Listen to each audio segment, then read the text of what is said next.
중수성 망막염에 좋은 두 번째 방법.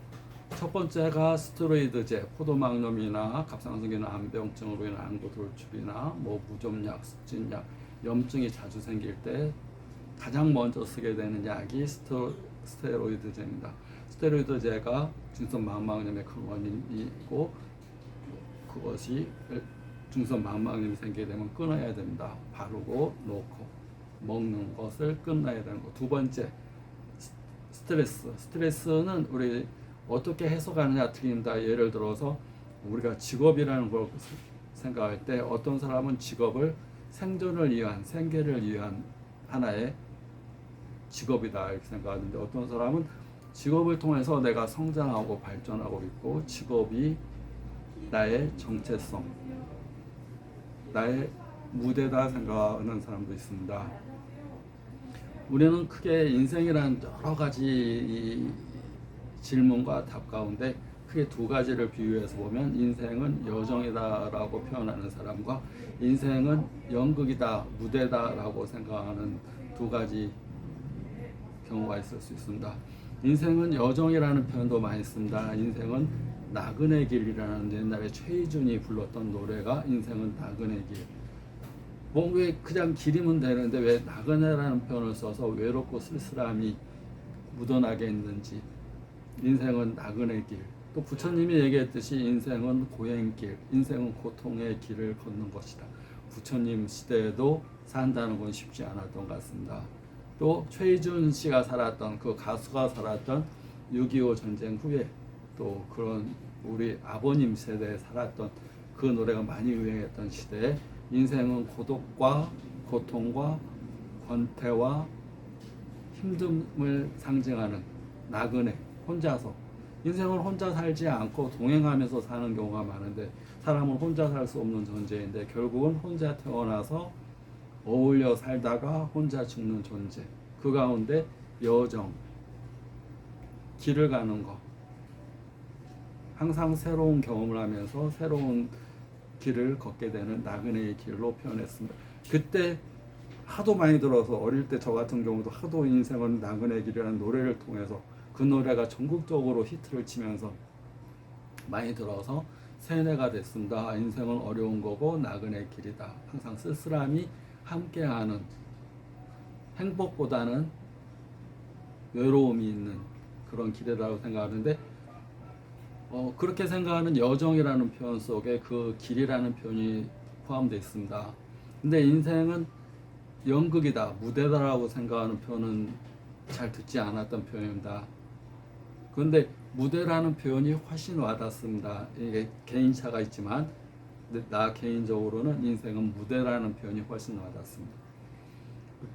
여정이라는 사람은 직업을 통해서 어떤 경험을 쌓고 어떤 성숙하고 어떤 발전하는 과정이라고 생각, 직업도 하나의 과정이고 여행이라고 생각한다면, 무대라고 생각하는 사람은 직업은 하나의 무대다. 내 무대 안에서 어떤 연극을 하고 있고 어떤 역할을 하고 있고 그 역할에 대한 대본을 내가 쓰고 있고, 연극 배우들은 무대 밖에서는 화려해도 무대 안에서는 엄청 노력합니다. 발레, 옛날에 그 발레로 유명했던 사람, 그 여자 김수진인가, 발레로 유명한 사람, 그 사람의 맨발을 사진을 찍어보면 상처투성입니다. 그리고 항상 발레 연습한 후에는 얼음물에 담가서 통증을 가라앉힌다고 합니다. 무대에 섰을 때는 백조의 호수를 표현하지만 무대 밖에서는 수많은 시련과 단련, 훈련, 고통, 고난을 통해서 무대에서 자기가 맡은 역할을 다하기 위해서 노력하는 겁니다. 직업도 마찬가지입니다. 직업을 어떤 사람은 돈 버는 수단, 또 생계를 위한 수단으로 생각하는 사람은 출근하려고 생각하면 마음이 무겁습니다. 오늘도 가서 일해야 되고, 오늘도 가서 좋은 일보다는 나쁜 일이 많은 것이 직장인데 그 직장에서 받는 스트레스를 오늘도 감당하고, 그 감당하는 대가로 내가 돈을 받는구나. 결국은 직업이라는 것은 돈을 받기 위한, 월급을 받기 위한 수단이라고 생각하게 됩니다. 그런 사람은 직업은 스트레스입니다. 이런 일 그만둬야지. 몇 살까지만 일해야지. 60살까지만 일해야지. 이 일은 돈 벌기 위한 생계를 위한 수단이라고 생각하는 사람은 그 사람은 고행입니다. 그런데 인생을 무대라고 생각하는 사람은 그렇게 생각하지 않습니다. 이 무대 안에서 내 직업으로서 무대에서 연구를 하려면 맡은 역할이 있어야 됩니다. 한의사 역할, 뭐 무슨 역할을 맡아서 그에 맞는 복장을 입고 그에 맞는 연출을 하고 그에 맞는 자기의 무대 대사를 자기가 만들어서 자기가 각본을 써서 연구를 하게 됩니다. 그러니까 무대라는 것은 자기가 노력한 결과를 밖으로 표현하는 무대고 장소고 그걸 통해서 계속 자기가 새로운 역할을 맡을 수 있는 하나의 나에 대한 무대입니다. 무대. 인생은 그래서 산막, 이 막은 계속 새로 올려지는 겁니다. 근데 사람 무대에서 똑같은 역할만 하지 않습니다. 1막, 2막, 3막이 다르고 3막일 때 또 다른 모습으로 또 새로운 각본으로 하게 됩니다. 그래서 스트레스를 받는 사람은 직장에서 일반적으로 많이 받는다고 그럽니다. 직장에서 업무적인 거, 상사에 대한 스트레스, 업무적인 스트레스 이런 것이 가장 큰 스트레스입니다. 업무적인 거, 대인관계적인 거.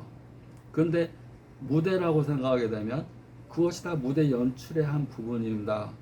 그러니까 나에게 스트레스를 주는 게 아니라 무대를 구성하는 요소인 겁니다. 무대를 구성하는 하나의 세팅, 하나의 이 장치라면 거기서 스트레스를 받을 일이 없습니다. 무대에서 그런 무대에서 세팅이 돼서 혼자 무대하는 단일극이 아니기 때문에 인생이라는 건 단일극이 아닙니다. 여러 사람에서 같이 연극하고 그 가운데서 내가 어떤 역할을 맡았던지 간에 최선을 다해서 내가 몰입해서 그 장면을 연출해낼 때 감동이라는 것을 관객들한테 줄 수가 있는 겁니다. 어리버리하고 그 역할에 불만을 갖고 또 그 역할을 내가 단순히 돈 버는 수단으로 연기를 한다면 그 연기하는 것을 보는 사람들은 감동이라는 게 전혀 없습니다. 스스로도 감동하지 못한 무대는 남을 감동시키는 게 아니라 나를 먼저 감동시켜야 됩니다.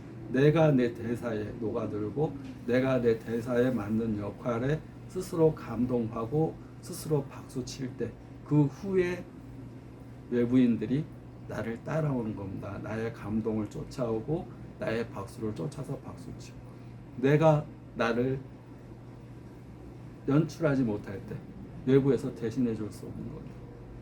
그 직업은 스트레스가 아니라 무대이자 내가 연습한 것을 밖으로 표현하는 장소, 고마운 곳.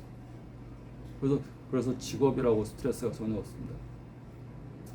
만약에 인생을 여정이라고 생각하는 사람은 여행을 다니는 걸 좋아하게 됩니다. 새로운 경험하는 걸 좋아하게 됩니다. 또 새로운 시도를 하는 걸 좋아하게 됩니다. 근데 인생을 무대라고 생각하는 사람은 맡은 역할을 어떻게 최대한 표현할까. 그리고 무대에서 만약에 똑같은 이제 죽음의 순간이 다가온다. 또 환자의 순간도 다가온다. 나이 먹으면 아프고 그 다음에 죽음이 오게 됩니다. 여정이라고 생각하는 사람은 인생 살아온 걸 생각하면서 어떤 때가 즐거웠고 지금은 괴롭고 지금의 환자의 순간이 슬픕니다. 그런데 무대라고 생각하는 사람은 지금 환자의 순간이 슬프지 않습니다. 환자의 연극을 하는 겁니다. 환자의 상태를 연극. 다만 나는 희극 배우로서 사는 거니까 아픈 환자지만 희극적인 환자가 될 거야. 항상 웃고 유머러스하고 마음은 아픈데 자기가 연극은 마음대로 하는 게 아니기 때문에 감정으로 하는 게 아니기 때문에 자기가 대본 쓴 대로 희극 배우를 연출하면서 아픈 환자지만 유머러스하게 항상 웃으면서 자기 화려한 무대를 하게 되고 죽음의 순간도 마찬가지입니다. 여정이라고 생각하는 사람은 인생은 나그네 길이었고 힘들었고 혼자 태어나서 결국은 혼자 가는 거고 그렇게 생각하게 되는데 이 무대라고 생각하는 사람은 죽을 때는 지금은 죽음의 연극을 하는 때구나. 내가 가장 빛나는 순간은 살아왔던 이런 순간이 아니라 죽을 때 얼마나 멋진 연기를 하면서 내가 죽을 수 있을까. 죽는 순간이 내 성공의 여부를 좌우하는 무대 인생의 마지막을 피날레를 죽음 순간에 좌우하는 거. 이 사람은 죽음이 슬픕니다. 여정. 살아왔던 과정들이 생각나면서 누구한테 잘못했던 거, 못했던 거, 내가 살아왔던 거에 뭐 슬픈 일이 생각나는 경우가 더 많습니다. 근데 이 무대라고 생각하는 사람은 이제 죽음의 장면을 연출하는구나. 모든 연극의 가장 휘날레는 막 내릴 때 있는 건데 나의 막은 지금 끝나는구나. 가장 멋지게, 화려하게 끝을 내야 되겠다. 가장 멋진 말을 하면서, 가장 멋진 생각을 하면서, 가장 멋지게 웃으면서 죽음을 맞이할 수 있는 거예요. 그러니까 생각이 어떻게 하느냐, 행동으로 어떻게 표현되느냐, 그 정체성을 어떻게 갖느냐, 또 자기 여기 사람은 보는 눈만 가지고 인생을 사는 사람들이 많습니다. 여기 손과체라는 거, 내면을 보는 눈이 있습니다. 자기 감정을 보는 거, 마음을 보는 거, 영적인 것을 보는 눈이 안을 향해서 통해 있습니다. 손과체, 멜라토닌을 분비하고 내면을 바라보는 눈, 눈이 바깥으로 지금 바라본다면, 눈은 바깥 세상을 본다면 안쪽 세상을 보는 것은 제3의 눈, 손과체라는 눈입니다. 이걸 통해서 내면을 바라보고 가장 좋은 장면을 연출하겠다는 것이 무대 인생은 무대라는 사람의 생각입니다. 찰리 채플린이라는 사람이 희극 배우로 유명한데 그 사람의 인생이 행복한 인생이었지 않을 수도 있습니다. 그렇지만 항상 희극 배우로서 무대를 연출하기 때문에 많은 사람들한테 도움을 줍니다. 왜냐하면 희극 배우는 암 환자들이 많이 이 사랑이 없을 때 암이 생깁니다. 즐거운 게 없을 때 암이 생깁니다. 기쁨이 없을 때 암이 생깁니다. 그때 노래하고 박수치고 일할 때 찰리 채플린의 희극 연극이나 코미디 연극이나 유머 이렇게 재미난 것을 자주 보면서 웃는 것이 치료의 한 부분이 됩니다. 그래서 희극 배우로서 자기 인생을 산다는 것, 또 무대로서 자기 인생을 산다는 것, 직업을 내가 연기를 할 수 있는 하나의 무대라고 생각하면 직업을 갖는 것에 대해서 전혀 부담감이라고 생각하지 않습니다. 죽을 때까지 연극 무대에서 내가 부족했던 부분들을 더 잘 표현해야 되겠구나.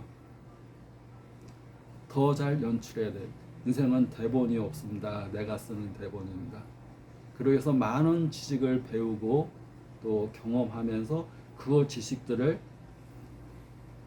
연기로 밖으로 표현해서 또 내가 표현한 것들을 이런 유튜브나 이런 걸 통해서 다른 사람들 이런 내용을 생각하지 않았던 사람들한테 도움을 주는 것도 나 자신의 존재의 이유인 겁니다. 치료 분야뿐만 아니라 생각이, 어떤 관점이, 어떤 사물에 대한 해석이, 어떤 사물에 대한 이해가 약도 되고 독이 되는 겁니다. 누구 때문이 아니라 그걸 어떻게 해석하느냐, 그걸 어떻게 이해하느냐, 어떻게 바라보느냐 따라서 달라지는 겁니다. 이어서 설명하겠습니다.